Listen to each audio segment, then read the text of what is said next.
नमस्कार, स्वागत है आप सभी का UP triple S C PET 2022 के लिए प्रैक्टिस सेट 9 है यहाँ पर। और इसमें हमने जीके और करंट अफेयर्स के अति महत्वपूर्ण प्रश्न ले रखे हैं जो आपके सिलेबस पर आधारित हैं पूरी तरह से।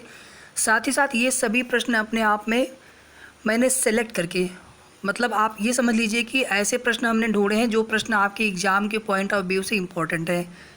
पीईटी 2021 का पेपर अगर आप देखेंगे दोनों शिफ्ट का, उसको देखते हुए और किस प्रकार का पेपर का पैटर्न इस बार का हो सकता है, तो इसमें हमारी काफ़ी मेहनत लगी है। तो आप सभी से भी रिक्वेस्ट है कि आप लोग 10 से 15 मिनट का समय निकाल करके, बल्कि आप वीडियो को थोड़ा सा फास्ट फॉरवर्ड पे लगा दीजिएगा 1.25 पे, या आपकी इच्छा करे 1.50 पे, लेकिन वीडियो को बिना स्किप किए पूरा अंत तक आप सभी को देखना है। दूसरी चीज़ है कि हम आपके लिए मेहनत कर रहे हैं, तो सिर्फ आपसे एक चीज़ की रिक्वेस्ट करेंगे कि आप लोग वीडियो को लाइक और शेयर ज़रूर कर दीजिएगा। बाकी अगर आपको आगे की भी वीडियो इसी प्रकार से मिलते रहे, और अगर आपने अभी तक चैनल को सब्सक्राइब ना किया हो तो ज़रूर सब्सक्राइब कर लीजिएगा। तो स्टार्ट करते हैं आज का सेशन का फर्स्ट क्वेश्चन यहाँ पर है। अगर आपको क्वेश्चन का आंसर पता होगा तो आप कमेंट करके बताते भी चलेंगे। साथ ही साथ वीडियो के लास्ट में आप हमें कमेंट करके ज़रूर बता दीजिएगा कि कितने आपके प्रश्न सही हो गए। कम से कम पता चले आपको भी कि आपकी तैयारी कितनी हुई है और कितनी आपको तैयारी और करनी चाहिए। पहला प्रश्न यहाँ पर है, राष्ट्रीय मानवाधिकार आयोग के अध्यक्ष का कार्यकाल होता है। ध्यान दीजिएगा, राज्य मानवाधिकार आयोग की बात नहीं की जा रही है, राष्ट्रीय मानवाधिकार आयोग की बात की जा रही है।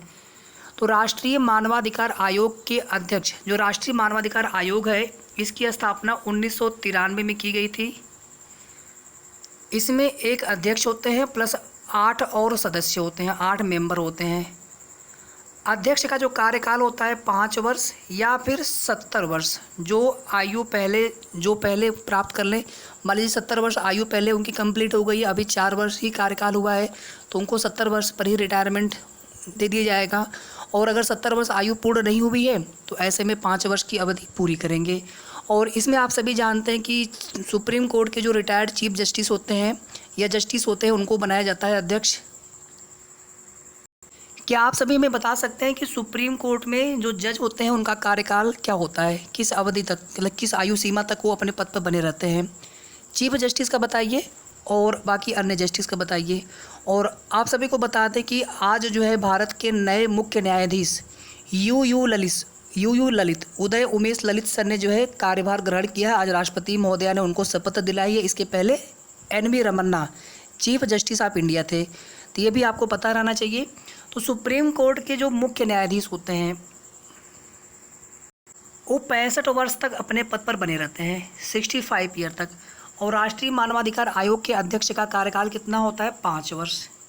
तो यहाँ पर पहले वाले प्रश्न का D is the right answer. बाकी की जितने भी हमने आपको फैक्ट बताए हैं उन्हें भी आपको याद रखना है। सेकंड क्वेश्चन देखिए यहाँ पर, मूल कर्तव्यों को संविधान में कब जोड़ा गया था? संविधान 26 नवंबर 1949 को बनकर के तैयार हो गया था और कुछ अंशों को उसी दिन लागू भी कर दिया गया था। लेकिन संविधान को पूर्णतः कब लागू किया गया था पूरे देश में? तो 26 जनवरी 1950 को। क्यों 26 जनवरी का ही दिन चुना गया? तो आप सभी जानते हैं कि 1929 में लाहौर का अधिवेशन होता है। बहुत इंपॉर्टेंट क्वेश्चन है, पिछले वाले प्रैक्टिस सेट में हमने कराया भी था।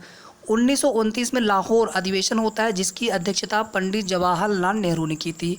और उसमें जो है स्वराज्य यानी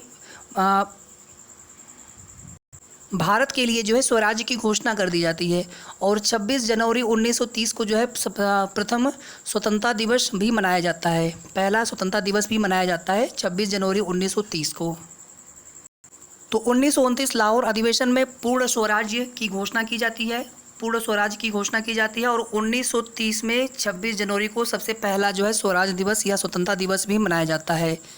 ये ब्रिटिश जब औपनिवेशिक था भारत, उस समय की बात की जा रही है। फिर बाद में 15 अगस्त 1947 को जब आज़ादी मिली तो ये हुआ कि स्वतंत्रता दिवस तो 15 अगस्त को मनाया जाएगा, 26 जनवरी को तो मनाएंगे नहीं, क्योंकि असल में आज़ादी 15 अगस्त को मिली है। तो इसके बाद फिर ये डिसाइड हुआ कि 26 जनवरी 1949 26 नवंबर 1949 में संविधान बनकर के पूर्णतः तैयार हो गया था। तो 26 जनवरी 1950 को संविधान को पूर्णतः लागू कर दिया जाए, ताकि 26 जनवरी को हम गणतंत्र दिवस के रूप में हर साल मनाते हैं। तो उसी के बाद फिर पहला गणतंत्र दिवस 1950 में मनाया गया 26 जनवरी को। और सबसे जो अंतिम बैठक हुई थी संविधान सभा की 24 जनवरी 1950 को हुई थी। ये क्वेश्चन भी बहुत बार पूछा गया है। तो मूल कर्तव्य जब संविधान लागू हुआ था 26 जनवरी 1950 को, तो उसमें मूल कर्तव्य शामिल नहीं थे। मूल कर्तव्य को बाद में शामिल किया गया था। 42वें संविधान संशोधन 1976 में, 42वें संविधान संशोधन 1976 में मूल कर्तव्यों को जोड़ा गया था। उस समय मूल कर्तव्यों की संख्या 10 थी। और ध्यान दीजिएगा, सरदार स्वर्ण सिंह समिति की सिफारिश पर, सरदार स्वर्ण सिंह, ये नाम आपको याद रखना है, सरदार स्वर्ण सिंह समिति की सिफारिश पर मूल कर्तव्यों को शामिल किया गया था संविधान में। अगर आपसे पूछा जाए कि मूल कर्तव्य कहाँ से लिए गए थे, क्या आप लोग बता सकते हैं? मूल अधिकार और मूल कर्तव्य किन किन देशों से लिए गए हैं? कुछ प्रश्न आपके लिए भी हम रखते हैं यहाँ पर। तो पहला चीज़ तो यहाँ पर हो गया कि 42वें संविधान संशोधन 1976 में सरदार स्वर्ण सिंह समिति की अनुशंसा पर मूल कर्तव्यों को शामिल किया गया था। संविधान में भाग 4 में खंड 1 जोड़ा गया मूल कर्तव्यों के लिए, और अनुच्छेद 51 में भी खंड 1 जोड़ा गया, या इसी को खंड क कह लीजिए, खंड 1 कह लीजिए, ए फॉर एप्पल, या खंड 1 कह लीजिए।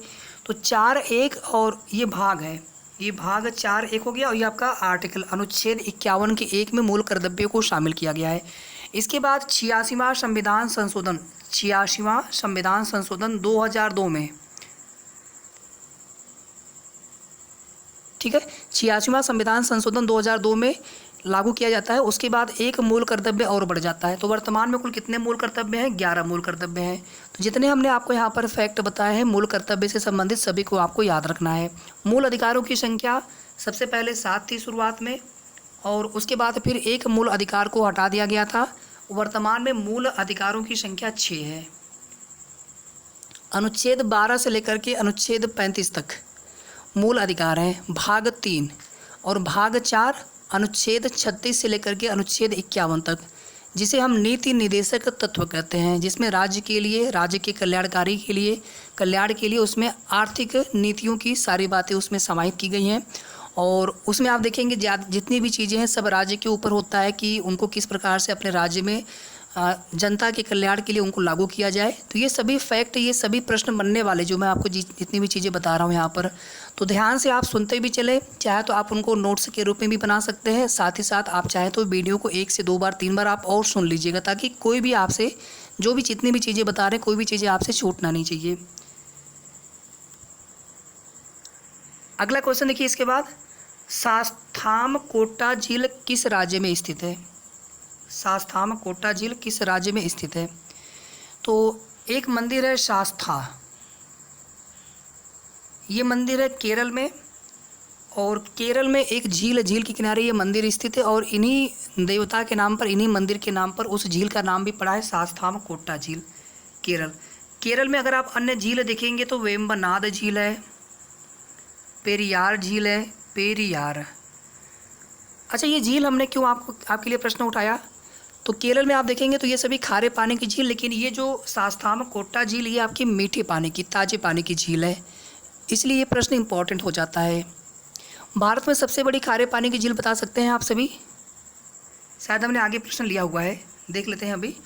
फूलों की घाटी राष्ट्रीय उद्यान किस राज्य में स्थित है? यहीं पर एक प्रश्न हम और ऐड कर देते हैं, शांत घाटी कहाँ पर है? शांत घाटी कहाँ पर है? तो अभी हमने जो केरल की बात की, तो शांत घाटी केरल में स्थित है। और फूलों की घाटी राष्ट्रीय उद्यान कहाँ पर स्थित है? उत्तराखंड राज्य में स्थित है। 4 का डी। 5वां क्वेश्चन देखिए इसके बाद, भारत की सबसे बड़ी खारे पानी की झील उड़ीसा राज्य में स्थित है, और इसका नाम क्या है? चिल्का झील, उड़ीसा राज्य में स्थित है। भारत की सबसे बड़ी मीठे पानी की झील वुलर झील जम्मू एंड कश्मीर राज्य में, जम्मू एंड कश्मीर केंद्र शासित प्रदेश में स्थित है। लोकटक झील मणिपुर राज्य में स्थित है। इसके बारे में खास बात यह है कि इसी झील में एक राष्ट्रीय उद्यान है, केबुल लामजाओ, और केबुल लामजाओ एक ऐसा राष्ट्रीय उद्यान है जो विश्व का एकमात्र तैरता हुआ राष्ट्रीय उद्यान है। मणिपुर में पूर्वी भारत में जितने भी राज्य हैं, असम, मेघालय, त्रिपुरा, मिजोरम, मणिपुर, नागालैंड, अरुणाचल प्रदेश, ये सभी, उनमें सबसे कई झीलें पाई जाती है। सबसे बड़ी झील लोकटक झील है जो कि मणिपुर राज्य में स्थित है, और इसी लोकटक झील में केबुल लामजाओ नामक राष्ट्रीय उद्यान स्थित है, जिसमें विश्व का एकमात्र तैरता हुआ राष्ट्रीय उद्यान स्थित है। इसमें जो है फुमडी नामक कुछ ऐसे पाए जाते हैं जीव जो कि तैरते रहते हैं उसमें पानी में, पूरा राष्ट्रीय उद्यान ही उस प्रकार से तैरता हुआ नज़र आता है। वेम्बनाड झील हमने बता ही दिया आपको, केरल में स्थित है। वेम्बनाड और पेरियार। स्वतंत्र भारत के अंतिम भारतीय गवर्नर जनरल बने थे। सबसे पहले 1757 में प्लासी का युद्ध होता है, तो भारत में 1757 है, माफ़ी चाहूँगा, 1757 में प्लासी का युद्ध होता है। तो उसके बाद रॉबर्ट क्लाइव भारत में नहीं, बंगाल का पहला गवर्नर बनता है, बंगाल का पहला गवर्नर। उसके बाद फिर रेगुलेटिंग एक्ट आता है 1773 में। उसके बाद जो है बंगाल का जो गवर्नर होता है उसको गवर्नर जनरल बनाया जाता है। तो वारेन हेस्टिंग्स बंगाल का पहला गवर्नर जनरल बनता है। उसके बाद फिर आप आगे देखेंगे तो विलियम बेंटिक आता है, भारत का पहला गवर्नर जनरल। उसके बाद आप देखेंगे लॉर्ड कनिंग आता है, 1857 में क्रांति होती है, तो फिर गवर्नर जनरल का पद समाप्त करके वायसराय का पद बनाया जाता है। तो भारत का पहला वायसराय लॉर्ड कनिंग।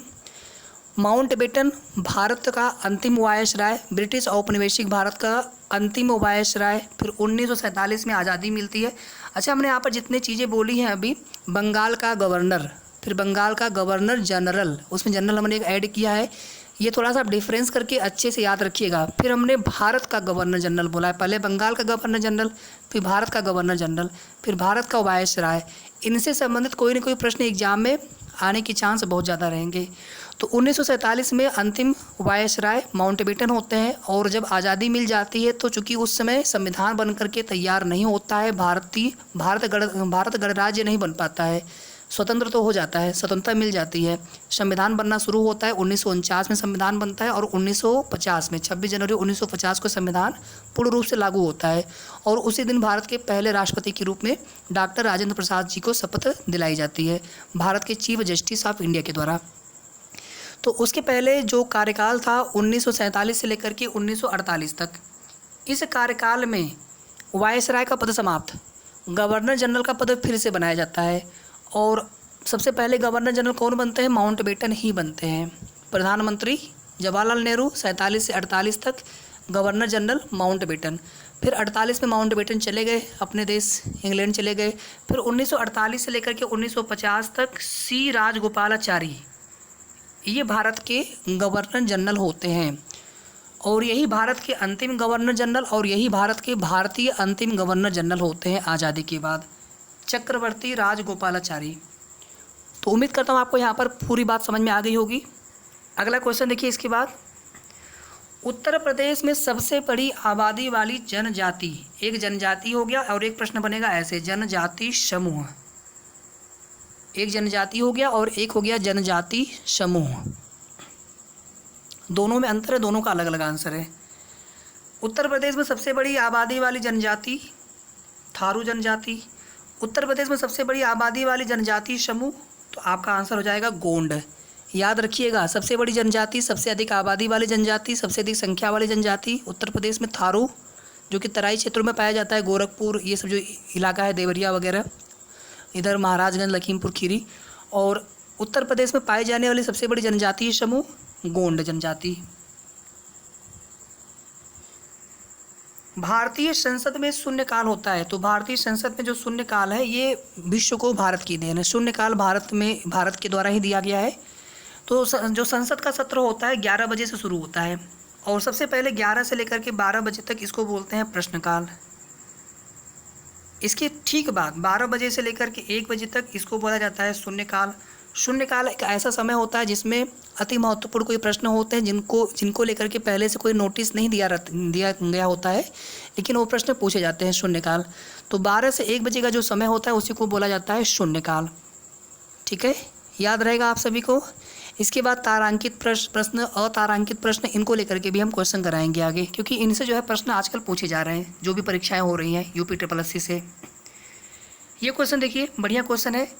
माहुरी जो कि एक वाद्य यंत्र का प्रकार जो अक्षर विवाह के दौरान शुभ मंगल अवसरों पर प्रयोग किया जाता है, किस राज्य में प्रचलित है? माहुरी एक वाद्य यंत्र का प्रकार है, तो ये जो है उड़ीसा राज्य में प्रचलित है। माहुरी उड़ीसा राज्य में। केरल में भी कुछ वाद्य यंत्र प्रचलित है, उन्हें भी थोड़ा सा आप जान लीजिए। और उत्तर प्रदेश का जो कथक लोक नृत्य है, इसको आपको याद रखना है। कथक लोक नृत्य, अगर यही कथकली हो जाता लोक नृत्य तो केरल का हो जाएगा। कुचिपुड़ी आंध्र प्रदेश का हो जाएगा, यक्षगान तो कर्नाटक का हो जाएगा, मणिपुरी मणिपुर का हो जाएगा, ओडिसी उड़ीसा का हो जाएगा। ये सभी हमने लोक नृत्य का नाम लिया है। एक तो सिंपल नृत्य होता है, एक लोक नृत्य होता है। केरल का कुछ देख लीजिए वाद्य यंत्रों के नाम, चेंडा, मद्दलम, कुझल। अरुणाचल प्रदेश के कुछ वाद्य यंत्र देख लीजिए, उजुक, तपू, पोनू। अगला क्वेश्चन देखिए इसके बाद करंट अफेयर का है, विश्व जनसंख्या दिवस कब मनाया जाता है? सबसे पहले आप ये बताइए। तो 11 जुलाई को प्रत्येक वर्ष विश्व जनसंख्या दिवस मनाया जाता है और इस बार विश्व जनसंख्या दिवस की थीम काफ़ी बड़ी थी। तो पहला वाला ही ऑप्शन यहाँ पर करेक्ट है। विश्व जनसंख्या दिवस 11 जुलाई को मनाया गया और इसकी थीम क्या थी? 8 बिलियन की दुनिया। 8 बिलियन मतलब 8 अरब 800 करोड़ की दुनिया, सभी के लिए एक लचीले भविष्य की ओर, अवसरों का दोहन और सभी के लिए अधिकार और विकल्प सुनिश्चित करना। ठीक है, तो इसको आपको याद रखना है, ये क्वेश्चन बन सकता है। ब्रोकेड, ब्रोकेड क्या है और कहाँ पे प्रचलित है? तो ब्रोकेड जो है एक प्रसिद्ध कलाकृति है और ये जो है उत्तर प्रदेश के या कह लीजिए पूरे विश्व का सबसे प्राचीन सांस्कृतिक शहर वाराणसी में ये पाया जाता है। ब्रोकेड नामक कलाकृति, प्रसिद्ध कलाकृति, और भारतीय प्रधानमंत्री नरेंद्र मोदी जी का संसदीय क्षेत्र भी है वाराणसी। अगला प्रश्न यहाँ पर है, निम्न में से किस नृत्य का मूल उत्तर प्रदेश है जो शास्त्रीय नृत्य के 8 रूपों का हिस्सा है? तो अभी हमने आपको लगभग 6-7 तो हमने बता दिए, उसमें से एक कोई शायद छूट रहा था। तो कथक आपको याद रखना है। मोहिनी अट्टम कहाँ का है? सत्रिया कहाँ का है? ये तो हमने बता दिया केरल का है। तो सत्रिया आपका असम का है लोक नृत्य। मोहिनी अट्टम कहाँ का है? तमिलनाडु। कि गलत हो रहा है? गलत हो गया, ठीक है। ये मोहिनी अट्टम और कथकली ये दोनों आपके केरल के हैं, याद रखिएगा इसको अच्छे से। मोहिनी अट्टम और कथकली ये दोनों आपके केरल के हैं और भरतनाट्यम तमिलनाडु का है। भरतनाट्यम तमिलनाडु का है। कथक उत्तर प्रदेश का हो गया राइट आंसर यहाँ पर। सत्रिया असम का हो गया। यक्षगान कर्नाटक का है। कुचिपुड़ी आंध्र प्रदेश का है। मणिपुरी मणिपुर का है। ओडिसी उड़ीसा का है। चलिए 2025 में उत्तर प्रदेश में प्रयागराज में महाकुंभ का आयोजन किया जाएगा। प्रत्येक 14 वर्ष पर महाकुंभ का योग बनता है और इस बार देख लीजिए क्वेश्चन कैसे ये पूछा गया है ये क्वेश्चन, और इस प्रकार का क्वेश्चन आगे भी पूछा जा सकता है। महाकुंभ कब लगेगा? 2025 में, इसको भी आप याद रखिएगा। जब खगोलीय जो इसकी तिथि है, इस कैसे पता चलता है कि महाकुंभ का योग बन रहा है? तो जब खगोलीय रूप से सूर्य, चंद्रमा और बृहस्पति की स्थिति अध्ययन की जाती है। सूर्य, चंद्रमा और बृहस्पति, ठीक है, इसको याद रखिएगा। हेनले पासपोर्ट इंडेक्स 2022 के अनुसार निम्न में से किस देश का पासपोर्ट दुनिया में सबसे शक्तिशाली है? मतलब बिना पासपोर्ट के भी आप यात्रा कर सकते हैं, पासपोर्ट आपका बाद में बनता है। तो जापान का।